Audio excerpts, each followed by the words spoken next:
Hello friend, আসসালামু আলাইকুম। সবাই কেমন আছো? আশা করি সবাই ভালো আছো। তোমাদের ভালোবাসায়, তোমাদের দোয়ায় আমরাও অনেক ভালো আছি। তো সকালবেলা ব্লগটা শুরু করে দিয়েছি। সকালবেলা দেখো প্রথমে গেটটা খুলেছি, তারপরে থালা বাসনগুলোকে যেখানে ধুবো সেখানে জায়গা মতো রেখে দিয়েছি।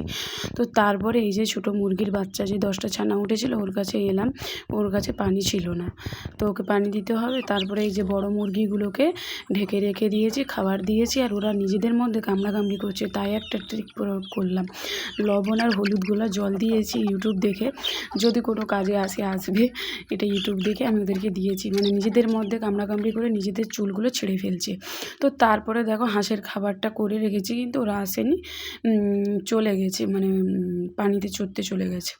তো তারপরে এই যে দেখো আর যে কাজ বাকি আছে ঘর ঝাঁটানো।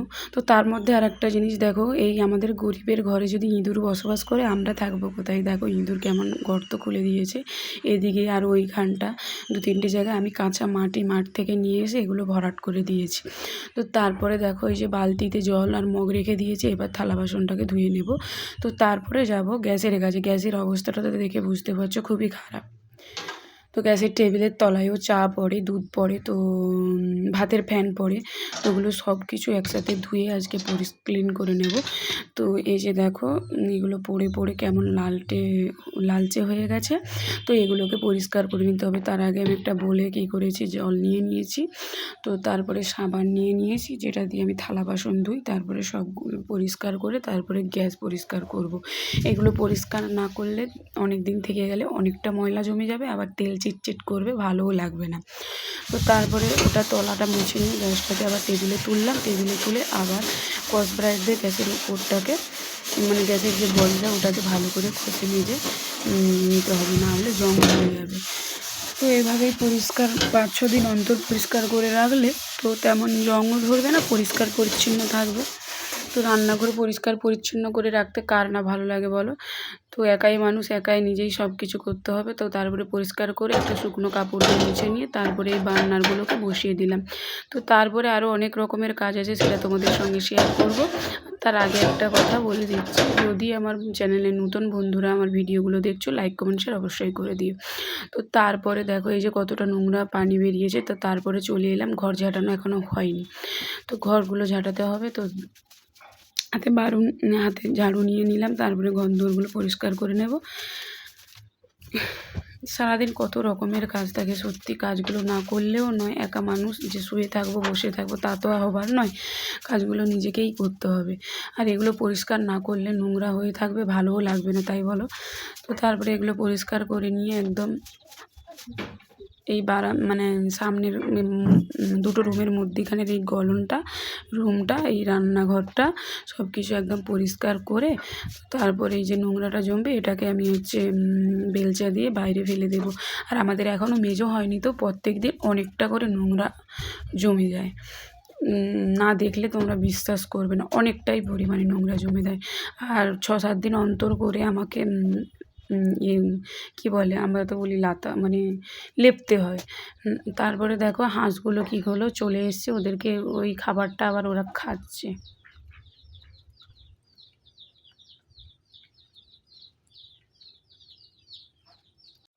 আগেই বলেছিলাম না, ছোটো মুরগির ছানাগুলোকে পানি দেওয়া হয়নি, তার জন্য মগে করে পানি নিয়ে ওদেরকে পানি দিয়ে দিলাম।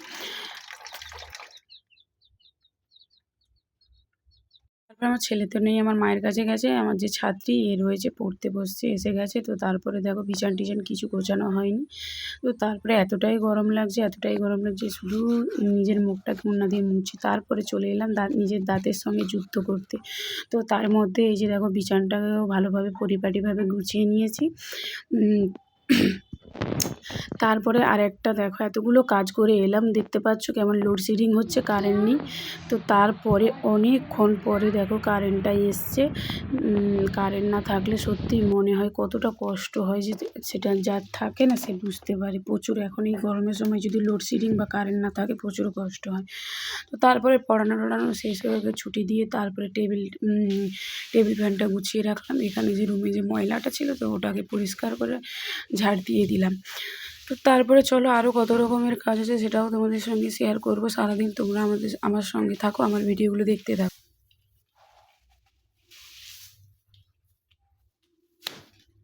তো তারপরে বর গেছে কাজে, ওর জন্য খাবার করতে হবে। এই যে দেখো কুঁদলি আলু ভাজবো, মুড়ি দিয়ে খাবে। তো তারপরে বাসন কোসনগুলো ধুয়ে রেখেছিলাম, ওগুলো গুছানো হয়নি। তো ওগুলো কী করবো, জায়গার মতো জায়গার জিনিস রেখে দেবো। এটা হচ্ছে দুধের বোতল, দুধের বোতলটা দিয়ে যেতে হবে, না হলে দুধ আর আসবে না। তো এই যে দেখো কুঁদলিটা ভাজা প্রায় হয়ে এসছে। তারপরে খাওয়া দাওয়া হয়ে গেছে, মানে সকালে যে মুড়ি খাবো বলছিলাম, যে আলু কুঁদলি ভেজে রেখেছিলাম, খাওয়া হয়ে গেছে। কি ঝাল লাগছে, ও খেয়ে দিয়ে গেছে একটুকু।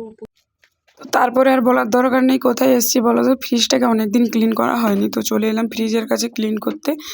তো এটাও সাপ্তাহিক যদি না পরিষ্কার করা হয়, নোংরা থাকলে তো আর ভালো লাগবে না। তো চলো এটাও ক্লিন করে নিই।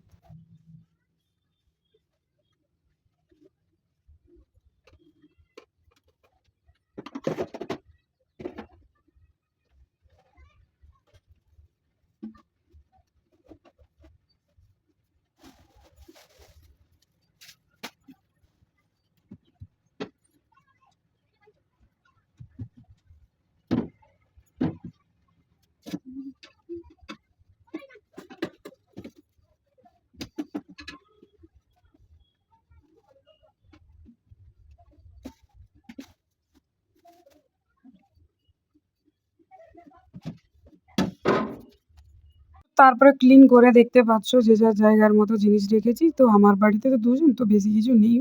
তো ফ্রিজটা বড়, তো মনে হচ্ছে ফাঁকা ফাঁকা লাগছে। তো তারপরে চলো এবার যাব রান্নাবান্নার কাছে। তো তার আগে একটা ভালো জিনিস দেখাই, দেখো এটা কি বলো তো, কালো জাম। এবছরের প্রথম কালো জাম খেলাম। দেখো আমার সামনে একটা গাছ আছে, তো ওরা পেড়েছিল, আমাকে এতখানি দিয়েছে। এটা ফ্রিজে রেখে দিই, ভাইয়ের জন্য নিয়ে যাব। আচ্ছা আমি অনেকবার খেয়েছি, তো ভাইয়ের জন্য নিয়ে যাবো। তো তারপরে আজকে যেটা রান্না হবে, বিফ হবে আলু দিয়ে, আর ওই আলু কুঁদরি ভাজা একটু রয়েছে, আর একটু স্যালাড করব। তো আজকের রান্নাটা করব সব রকমের মশলাপাতি সব কিছু একদম প্রেসার কুকারে দিয়ে ভালো করে কষিয়ে তারপরে পানি দিয়ে সিটি দিয়ে দেবো।